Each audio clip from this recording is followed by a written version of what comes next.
One of the characteristics of indigenous growths which are not wanted, they are usually very aggressive.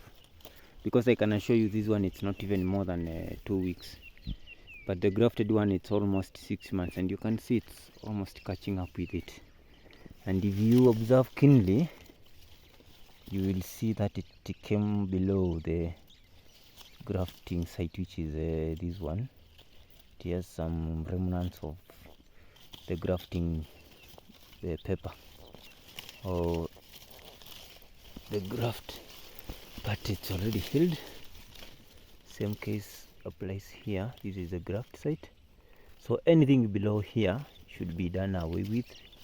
That is this one. So we'll use a scissors to snip it. Simple as that, nothing much. Now maybe you are asking, what will happen if I let it grow together with the grafted one? Well, one, it will still produce mangoes because it's just a mango tree and it was grafted with another mango tree. But the grafted ones have a better yielding. One, they produce bigger mangoes and of better quality than this one. This one will still produce mangoes, but they will be the indigenous ones. And now the funny characteristic with it is that it might start producing earlier.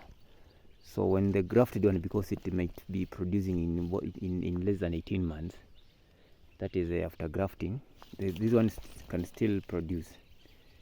But the mangoes it will produce will be small, with the same characteristics, that is the taste, but they are smaller and they have poor quality, of course. But the taste, it's a bit the poor quality will be in terms of maybe the skin texture, and maybe the taste will not be perfectly like for the grafted ones. So that is why we usually do away with these ones. And this is the perfect time before you lose, because after some time you will not be able to locate the grafted site. It will have vanished, so it will be very hard for you to at least know if they are unwanted. So after some time the tree will look almost the same, but as you can see, they have bigger leaves compared to this one. You can see it's almost 4 times comparing it with this one. So it is a bit aggressive. And because this one came out it started growing almost 3 weeks ago, because I was here around a month ago and they were not there. So meaning they are like, for the 3 weeks which I have been away from the farm, that is when they started growing. And you can see the size of the branch. Yeah, so that is what we do mostly. Now this is another part of the tree which this is a very perfect for illustration because it is exposed well. So any growth that comes below here or here should be done away with. And for this case, these are just new ones, so you can see they are still fresh, and we wait for these ones.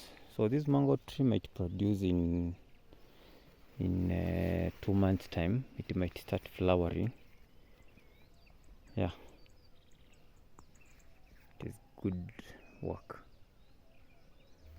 Well, I will be discussing the reasons why I mostly graft my trees. Well, they have already been established on the farm, vis-a-vis grafting them when they are in the nurseries, because that is something I usually don't do. I don't like it. And I usually discourage most of my client farmers, the ones I graft trees for them. I usually discourage them from grafting when the mango tree is in the nursery. So maybe I will be discussing more of that. So this is a perfect growth, and one of the characteristics you will observe of this mango tree, you can see where this growth came from. This is how they classically develop.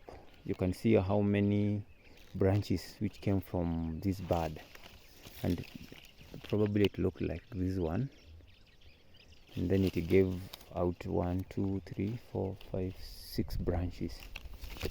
So if you train the tree well, you will find that it will look bushy and it will be very beautiful.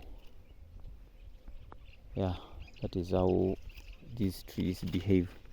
And as you can see here, we have some buds from here, and it probably they will grow and give the same shape, which is very beautiful. And first it produces the middle one, or the apical one. It's the one that comes out first, and that's why you can see it's a bit longer, it's a bit dominant, and then it produces these lateral branches. That's it for today.